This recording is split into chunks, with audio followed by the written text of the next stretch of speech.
Hey writer friends, welcome back to my channel. In today's video, I'll be sharing with you the top 5 mistakes I made outlining my first book.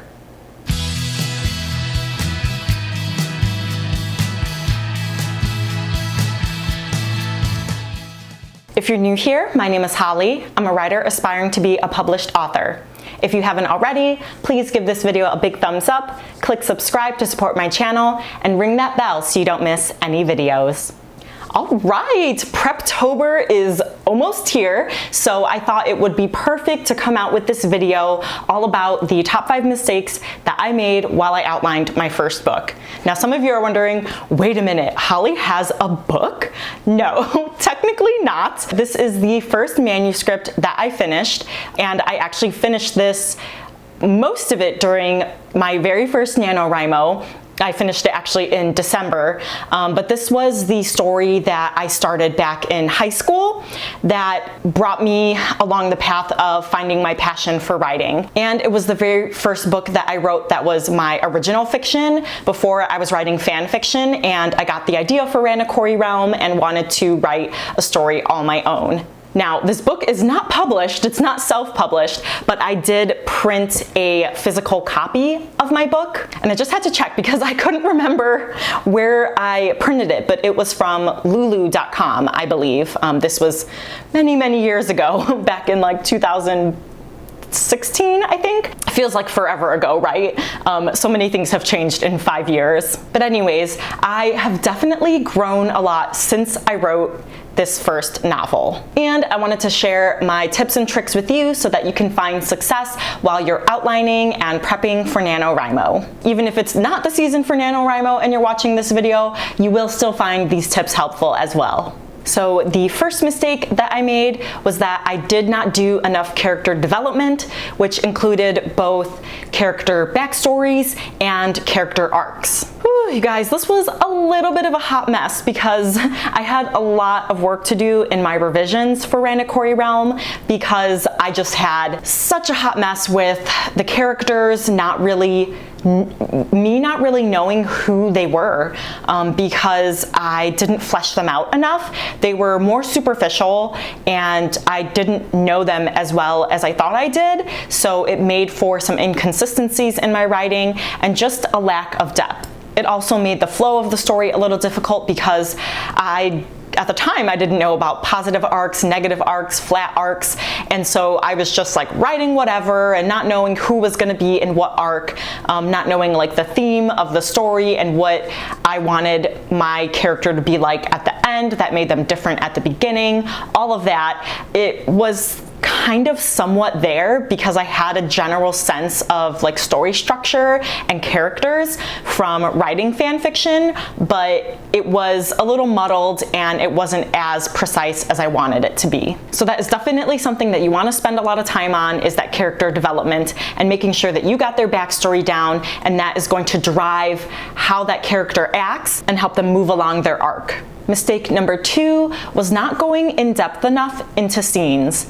Now, this was actually a mistake that I was making up until my last year's NaNoWriMo project, Project Diamond, where I had never heard of scene cards, and my outlines were in depth, but it was along the lines where I still wanted to call myself kind of a plantser because I felt like there were a lot of times where I was kind of going off script and off the book, but that was because I didn't have my scenes really fleshed out. And now this is something that is immensely helpful and just helped the words flow so much once I started writing. So if you have some sort of outline, bullet points, really flesh those out and flesh out exactly what's going to happen in each scene. Now, the scene card template that I use is by Abby Emmons, who is also an author tuber.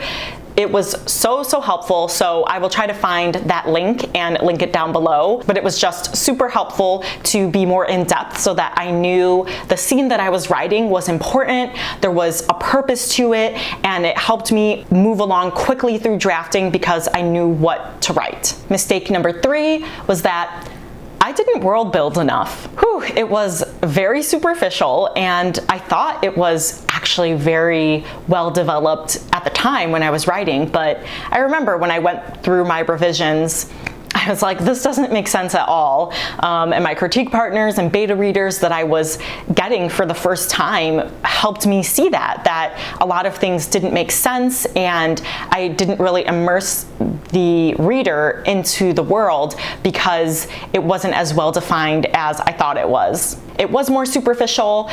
You know, there were some elements of different things, different words, different phrases. The characters were speaking different ways, but it didn't make sense for the world. So I really had to change things and switch things up, and I actually had to go back and make like a world building worksheet and fill that out for the book that I had already written because I hadn't done that. It's going to help with those description guides. It's going to help you be able to really flesh out the world and make everything come alive, help you use the 5 senses when you're writing, and just make your writing stronger. Mistake number 4 when it came to outlining my first book is that I did not have a story Bible or binder. Okay, so I used a Word document and just word vomited everything in there, and it was a hot mess. It just had no organization to it, and when I was trying to find things, it was really hard to look for it. I didn't have like set places for character bios. I didn't have a set place for my world building aspects. I didn't have my whole outline. I didn't have all the things that would help make outlining and writing and editing so much easier. So this is one of the points. Pretty much all of them like bleed into each other in the writing process. So if you make these mistakes when you're outlining, that means you're going to have to fix them either when you're drafting, when you're editing, when you're working on that 3rd, 4th, 5th draft, and hopefully people don't catch it when it's already published. So you want to set yourself up for success and make it as easy as possible, and that's going to be by making a story Bible or binder. Now, I do have a video on that I will link down below that is super helpful to help you stay organized, because if there's something that you want to refer to when you're drafting, you can thank your past self, go into your story Bible or story binder and find it, and you will thank yourself for all of the work you did during the outlining process. And last but not least, mistake number 5 was not using a proper outlining structure. Now, like I said, I'd word vomited everything onto the page, and I pretty much wrote out the story in like story form. It was just paragraphs, and I had more at the beginning than I did at the end. I didn't know everything that was going to happen at the end. I did leave some things open-ended, which is totally fine to do, but there was no structure, y'all. There was just nothing. You know, it was just whatever I wanted to happen in the story. That's what I wrote down what was going to happen. But that means that I severely overwrote that draft, and my first draft ended up being 130,000 words. Now, as I quickly found out, that's not okay in the trad pub world for a debut novelist, and I had to get that baby under 100K. So the final draft of Ranakori Realm was actually 99,000 words. So I had to cut like 31,000 words, and that was a lot. I had to kill my darlings, but I could have saved myself some of that heartache and some of that work and time and energy if I had actually used an outlining structure. So I recommend using either Save the Cat Writes a Novel by Jessica Brody. You could use the 3 or 4 act structure, or you could use the 27 beat sheet, or a combination of all of them. Or if you know any other kind of outlining structures, or if you have a different way of outlining, let us know in the comments down below so we can check it out, because you know, every novel is different and every person's different, but for the most part, you want to have at least some sort of structure, because it's going to make the process easier for you in the future. It can help with any lulls in pacing and make sure that you're on track with the points of action and points of, you know, emotional tension, which overall makes your writing stronger. Now let me know in the comments down below some of the mistakes that you made when you outlined your first book. And if you're interested in more tips and tricks on outlining, I will link my Preptober and outlining playlist up in the cards and in the description box below. All right, you guys, that's it for this video. Thanks so much for watching, and I will see you guys next time. Bye.